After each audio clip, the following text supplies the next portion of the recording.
Dad and stepmom went on vacation with their son, leaving me alone.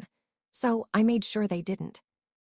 Imagine this. Your own dad and stepmom pack up for a dream vacation, whisking away their golden child, your half-brother, while you're left behind like yesterday's news. The house empty, the silence deafening, and that burning sting of abandonment fueling your fire. But oh, I didn't just sit there sulking. No, I turned the tables in ways they'll never forget. Buckle up, because what I did next made sure their paradise turned into pure chaos. And you're about to hear every juicy detail. Hey, story lover. Welcome to the Narrative Hub, Reddit Stories. Believe me, this adventure gets wild, but it's only epic with you. Seriously, you make this possible. Want more stories? Greater adventure? Smash subscribe right now. Smash like. Comment below. Let's go. The whole thing started about 3 months ago. Whispers. My stepmom, Karen, and my dad, James, huddled over her laptop at the kitchen island, scrolling through websites with pictures of beaches so blue they looked fake. Their golden child, my half-brother Kyle, would bounce in, and they'd all laugh and point at the screen. "You're going to love the snorkeling, champ," James would say, ruffling his hair. "I'm Rachel. I'm the part of the family that came from the before. The living, breathing reminder of my dad's first marriage." I'd walk into the kitchen, and the conversation would just stop. Karen would slam the laptop shut, her smile becoming this tight, plastic thing. "Hey," I'd say, opening the fridge. "What's up?" "Oh, nothing," Karen would chirp. "Just looking at some summer camps for Kyle." A lie. It was always a lie. I knew they were planning a trip. I just assumed, naively, I guess, that family vacation meant the family, all of us. The confirmation came 2 weeks before they left. I found the itinerary, printed and stapled, sitting on my dad's desk in his home office. 3 tickets. James, Karen, Kyle, destination, Maui. A 7-day, all-inclusive stay at a resort that probably cost more than my first car. I stood there, just holding the paper. It felt cold. I waited until I heard my dad come in from the garage. I held up the pages. "What's this?" James had the decency to look guilty. He ran a hand through his hair. "Listen, Rachel, it's just a small thing, a quick getaway." "I see." "You've got finals coming up," he continued, grasping at straws. "And you hate the beach, remember? You always get so sunburned." "I hate being left out," I said, my voice quiet. "And besides," Karen added, walking in and snatching the papers from my hand, "it's really more of a trip for Kyle. He's been working so hard." Kyle is 12. His hardest work is beating a level on his video game. "Right," I said. "A trip for Kyle, got it." I didn't fight. I didn't yell. I just watched. For the next 2 weeks, I watched them. I watched them pack brand new swimsuits, buy tiny, expensive bottles of sunscreen. I watched Kyle brag to his friends on the phone about how he was going to Hawaii and I wasn't. The house was filled with this buzzing, excited energy that I just wasn't a part of. Then the day came. I watched through my bedroom window as they loaded the car. 3 suitcases, 3 carry-ons, 3 plane tickets, 3 resort bracelets already printed out that Karen insisted they wear to the airport. James was laughing at something Kyle said. He didn't even look back at the house, at me. He just got in the car. Karen gave a little wave, not at me, just at the house, and they drove off. The silence in that house was, I don't even have a word for it. It was heavy. It was deafening. It was the sound of 3 people telling me in the clearest way possible that I did not matter. I walked through the empty hallways. I stood in Kyle's room, spotless. A new gaming system set up, ready for his return. I stood in my room, the converted attic space, always either too hot or too cold. And that's when something inside me just snapped. They wanted me to disappear. Fine. They wanted me to be quiet and obedient. They forgot the one rule about me. I don't do nothing. They thought they'd left me behind with a frozen pizza and an empty house. They saw it as a family trip. I saw it as an opportunity, an open house, a blank canvas. They thought they'd locked me out of their perfect family vacation. They forgot one tiny detail. They left me with the keys to everything else. Their house, their comfort, their welcome home. I didn't cry, I plotted. I went to my dad's office. The computer was asleep. I tapped the spacebar. The screensaver was a smiling photo of him, Karen, and Kyle. Of course. I'm the one who sets up all their tech. The one who links their phones, fixes the Wi-Fi, and resets their passwords. I knew every password, every single one. I decided to start by taking inventory of the house, of their plans, of every single thing they took for granted. I started with the bank accounts. James was always so proud of his system. All accounts linked, easy to manage, easy for me to see. I saw the charge. Aloha Paradise Resort, $15,480. Ouch. And then I saw the source of the money. It wasn't from their checking. It wasn't from their savings. It was a single, massive transfer from an account I barely recognized. Rachel E. Trust. My blood went ice cold. It was the money my mother left me, the money for my college, the money that James was supposed to be co-signer on, but only for educational expenses. He wasn't supposed to be able to touch it for anything else. But he found a loophole, or maybe he just took it, figuring I'd never notice. They didn't just leave me. They didn't just abandon me. They stole from me to pay for it.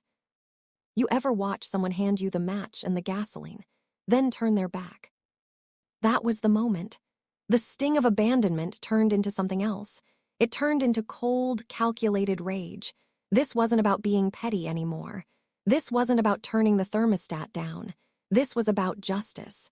This was cutthroat. They wanted the full package. I was about to give it to them. My plan, which had been a vague fog of make them regret it, snapped into crystal clear focus. I wasn't just going to rearrange their lives. I was going to dismantle them. Lock, stock, and barrel. Phase 1, the vacation. They were in the air, probably watching a movie, sipping ginger ale. They had no idea. I opened the airline website, found their reservation. Cancel flights? No, too simple, they'd just rebook. Change flights. I kept their return date the same, but instead of the non-stop from Maui to our home airport, I rerouted them. Their new itinerary, Maui to Honolulu, a 9-hour layover. Honolulu to Seattle, a 12-hour layover. Seattle to Denver, a 4-hour layover. And then finally a tiny regional jet into our tiny local airport, arriving at 3:15 a.m. Oh, and I downgraded them from Comfort Plus to the last row middle seats. All 3 of them, non-refundable. Next, I found their airport shuttle confirmation, the nice black car service. Canceled, I replaced it with a booking from a different airport, 1 hour away. They were in paradise, but their return was already shaping up to be a special kind of misery. But that was just the appetizer. The real target was Karen. See, Karen's entire identity, her entire life, is built on her social standing. She's the queen bee of the neighborhood, and the week they were scheduled to return, she was supposed to be hosting the event of the year, the annual spring gala for our exclusive country club. She was the chairwoman. It was her moment to shine, to cement her status. I went back to the computer. I found the shared drive folder labeled Gala. It was all there. The caterer, the florist, the string quartet, the rental company for the tables and tents, the graphic designer for the programs. I opened Karen's email. And one by one, I began to cancel. I crafted polite, professional emails. Dear Elegant Events Catering, due to a sudden and severe family emergency that requires us to be out of the country indefinitely, we must regretfully cancel our booking for the spring gala. I sent one to the caterer, one to the florist, one to the band, one to the rental company, all of them, canceled. Most of them had non-refundable deposits, which I noted with a grim smile had also been paid for out of my dad's account. But that wasn't enough. The vendors knew, but the guests didn't. I found the master guest list, over 200 names, the elite of our town. I drafted a new email from Karen's account. To our dearest friends and patrons, it is with the heaviest of hearts that I must announce the indefinite postponement of the spring gala. A deeply personal and unforeseen family crisis has occurred. We ask for your privacy during this difficult time. We will not be reachable for the foreseeable future. Sincerely, Karen. I hit send. And then I sat back. That was day 1. 72 hours had just begun. Day 2, I moved on to the house, the welcome home. I went to the utility websites. I canceled the autopay for the electricity, canceled it for the water, canceled it for the gas. Then I went to the bank website. I saw the mortgage, autopay, canceled. Car payments, autopay, canceled. They were about to come home to a mountain of past due notices. But I was just getting warmed up. I still hadn't dealt with the original sin, the $15,000. I called the bank managing my trust fund. I got a very nice woman on the phone. I explained, in my calmest, most adult voice, that I was reviewing my account and saw a $15,480 transfer that I had not authorized. I explained that my cosigner, my father, had made the transfer for non-educational purposes, a direct violation of the trust's bylaws. The woman was silent. Then she said, "Ma'am, this is a very serious allegation." "I know," I said. "I'm looking at the charge right now. It's for an airline and a resort. I'm very scared. I think he's been mismanaging my fund." That was the magic word, mismanaging. An hour later, I had spoken to a financial crimes investigator. An hour after that, a legal freeze was placed on the trust. But it didn't stop there. Because the trust was linked to my dad's other accounts, the investigator, citing suspicious activity and potential elder financial abuse, I guess 17 counts as a minor elder, placed a temporary freeze on all of James's linked assets, including the joint credit card he and Karen were currently using in Maui. I went to bed that night and slept better than I had in years. The call came at 2 a.m. My phone rang, lighting up the dark room. Dad Mobile. I let it ring 3 times, then I picked up. "Hello." It wasn't my dad, it was Karen, and she wasn't whispering, she was screaming. "What have you done?" Her voice was shaking, high-pitched with panic. "What are you talking about?" I asked, putting just the right amount of sleepiness in my voice. "The cards, the bank. We're at dinner, Rachel. We're at dinner and they declined it. They cut up the card." I could hear a commotion in the background. A restaurant manager. My dad's low, frantic voice. "There must be some mistake." "Oh no," I said. "That's terrible. What bank?" "Our bank, you little." She caught herself. "They said the accounts are frozen, all of them, something about your trust fund. What did you do?" "My trust fund," I said, injecting pure innocence. "Oh, gosh, I'm so sorry. I was just looking at it online like you taught me to be responsible, and I saw this huge transfer for a vacation. I didn't know you were using it. I thought someone stole it, so I reported it as fraud." There was silence, just dead, heavy silence. I could hear my dad in the background. "She what?" "You reported it," Karen whispered, her voice hollow. "Wasn't I supposed to? You and Dad always said to report if I saw something strange. I was just trying to protect my college money." My dad got on the phone. His voice was a low growl I'd never heard before. "Rachel, you undo this, right now." "I don't think I can, Dad," I said. "It's with the bank's legal department now. They said it was a serious violation. They're assigning me a new representative, one who isn't you." Click, he hung up on me. I knew right then the vacation was over. They posted one last smiling photo from the beach that morning. "Best vacation ever," the caption read. I knew they were faking. They were trapped in paradise, humiliated, and best of all, completely, totally broke. They had to cut it short. I know this because I saw an email from Kyle to his friend. "We have to come home early. My sister is a psycho. My mom is crying. This is the worst." They had to use Kyle's emergency debit card, the one with $800 on it for school trips, to book 3 last-minute, one-way tickets on the cheapest airline they could find. They were coming home. I spent the last day preparing. I didn't trash the house. I didn't throw a party. I just made a few adjustments. I unplugged the main router. I took all the light bulbs out of the main floor lamps. And I piled the mail. Oh, the mail. I sat on the stairs, waiting. I heard the key in the lock. It was 3:45 a.m., exactly on schedule with the new flights I'd booked for them. The front door was opening. I could hear their bags rolling. I heard Karen mutter something sharp to James. There was no laughter, no suntanned joy. They stepped into the hallway. It was pitch black. "Rachel," James called out, "why are the lights off?" Karen flicked the switch. Nothing. She tried the lamp, nothing. What in the world? I turned on the small light from the stairwell. And they saw me. My heart wasn't pounding with fear. It was steady, because the work was already done. They looked awful, tired, angry, and defeated. "What is going on, Rachel?" James demanded, dropping his bag. "Welcome home," I said. Karen's eyes adjusted to the light, and she saw it. The one thing I knew would break their world forever. The mail. I had organized it. In 3 piles. Pile 1, a stack of letters from the country club.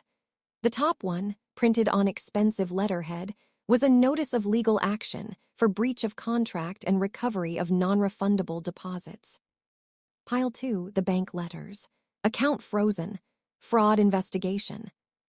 Pile 3, the household bills, every single one, stamped in bright red. Past due. Karen's hand went to her mouth. My gala," she whispered.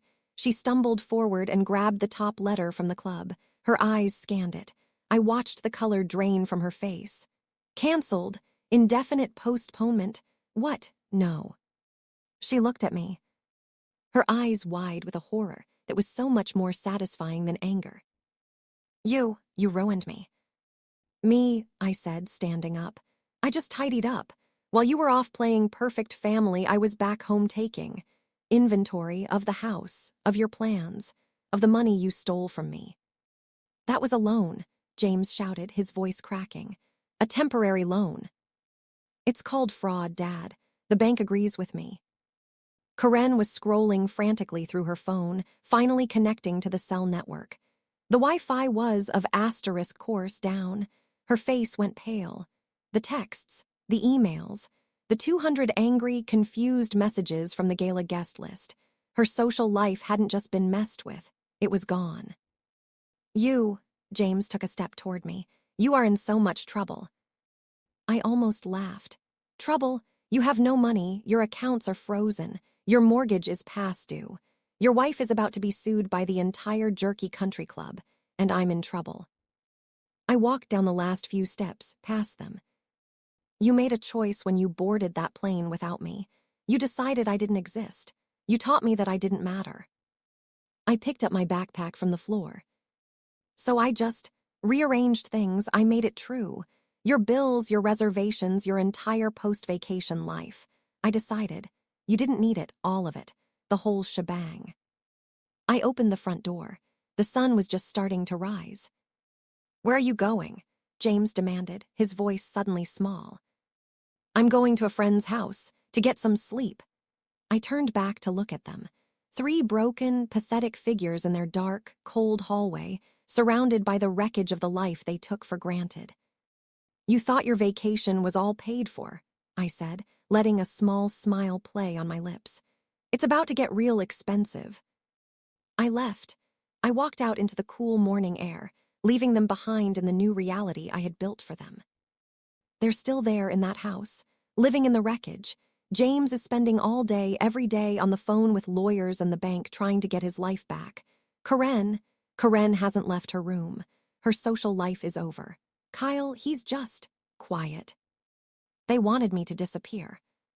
But they forgot one thing. I'm not the one who's gone. They are. They're just ghosts, living in my house now.